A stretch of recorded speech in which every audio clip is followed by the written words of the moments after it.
Welcome back to the Comp Closet podcast. Thank you so much for tuning in.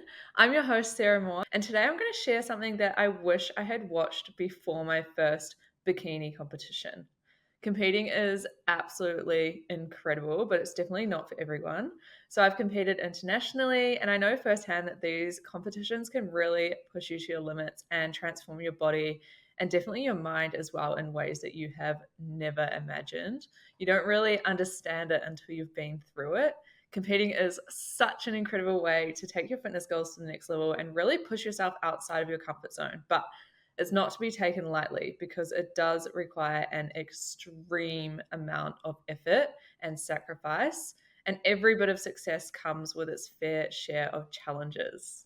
Before you even think about stepping on stage, you need to be mentally prepared for what's ahead. I know bikini competitors on Instagram look amazing, all glammed up in their sparkly bikinis, and this is often the inspiration for people to compete, and it was for me as well. But you have to remember that this is only one day out of 16 to 24 weeks of comp prep, plus the off season, which can be years of work. And most competitors don't show a lot of what goes on behind the scenes. So I'm going to share the top 10 things that I wish I knew before my first bikini competition. If you're considering your first bodybuilding show or you're deep in prep, these insights could really make your journey so much smoother. So stick around to learn from my experiences and let's dive in. Tip number 1, the real investment. First up, you need to understand the investment. Obviously, there is a large financial investment, and I'll link my cost planner below so that you can learn all about that in detail and plan out the cost of your prep, every single cost that's involved.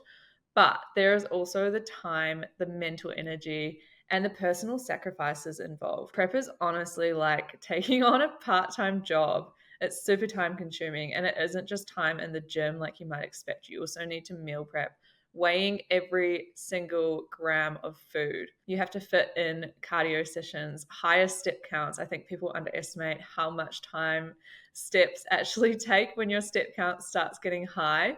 You've got to do posing sessions, increase recovery protocols, and do regular check-ins, all while balancing life and likely a full-time job. So my recommendation is to instill a lot of these habits before you make your transition into prep.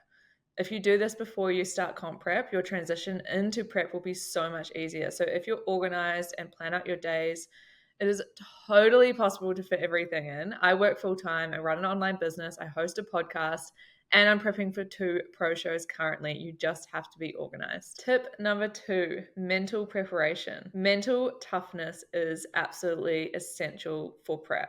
And you definitely build it throughout your prep, but you need some level of this before you start prepping.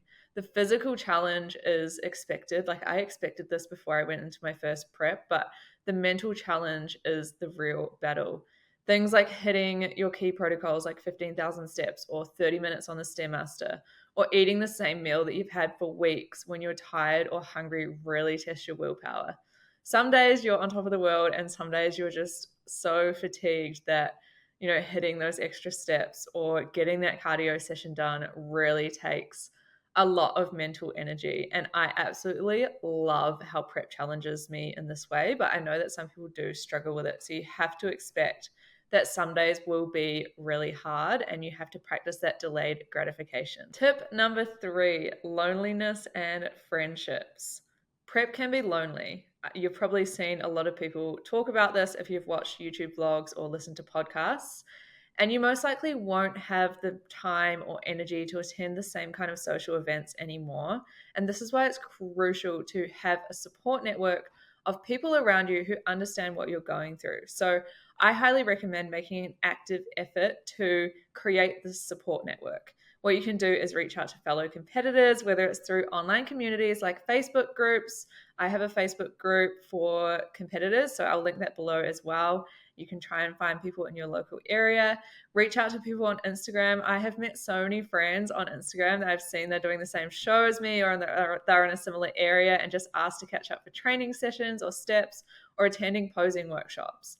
I have made some of my best friends this way, so don't be scared to reach out to people because often people feel the same way as you and they're looking for others to support them on their journey as well. Tip number 4, Body composition over scale weight. Focus on body composition, not the scale.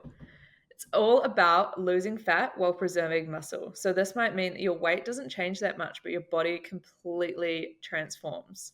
It also doesn't matter what you weigh on show day. Like, the judges have no idea what you weigh. They're judging you based on who looks best on the day, based on the judging criteria. So your scale weight is simply just a useful piece of data which you will need to weigh in and regularly send to your coach so that they can track it, but that's all you should see it as, is just a piece of data. And it's only one piece of a massive puzzle.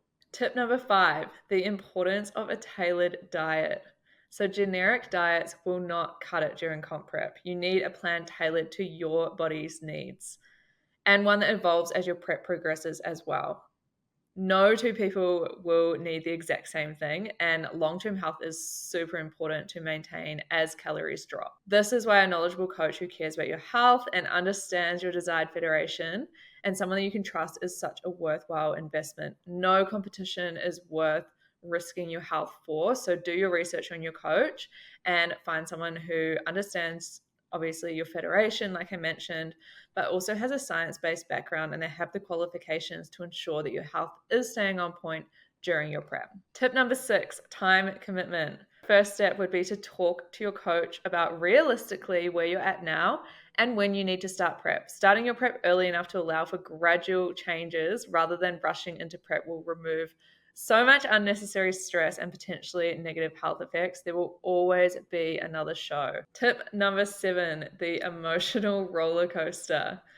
Be prepared for emotional ups and downs. Some days you'll feel on top of the world and other days not so much, but this is all part of the journey. And one thing that I've noticed in all successful competitors is that they have the ability to push through on those days that they're feeling a bit down or a bit fatigued. So practicing daily gratitude and positivity really makes a huge difference on the harder days. I like to start every single morning with something for my mindset, whether this is just a 5-minute mindset podcast, a little meditation, journaling, or just reading like a few pages of a self-help book. I find is super helpful on comp prep. Tip number 8, peak week isn't a magic fix. It's about fine-tuning your physique and not overhauling your entire prep. So you want to be ready before peak week. If you haven't put in the work before peak week, it's not going to transform your body. Tip number 9, the judging is subjective.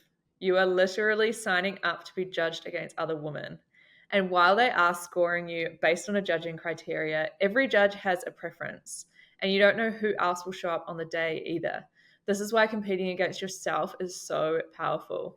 My goal is always to beat my last physique and show up as the absolute best competitor that I can on that day, knowing that I have put in 100% during my prep.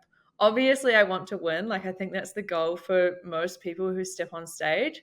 But if I know that I've put 110% into my prep and done everything I could to bring my best, and someone else shows up on the day and they're better than me and they beat me, I am still happy with the result because there's nothing more I could have done. Tip number 10, and possibly the most important one, post-competition plans. Keep your coach after the competition and have a plan. It's so easy to feel lost after the big day passes and experience post-comp blues. And having a coach to guide you through the reverse dieting or recovery dieting process and helping you to set your next goals is essential. I've had my most successful post-comp phases and reverse diets and things when I have sat down with my coach straight after the show and set my next goal so that I know what I'm working towards and I don't feel lost. Those are the top 10 things that I wish I knew before stepping on stage for the first time. I hope these insights help you as much as they would have helped me before my first show. If you're on your own bikini competition journey, then drop your questions below or share your experiences in the comments.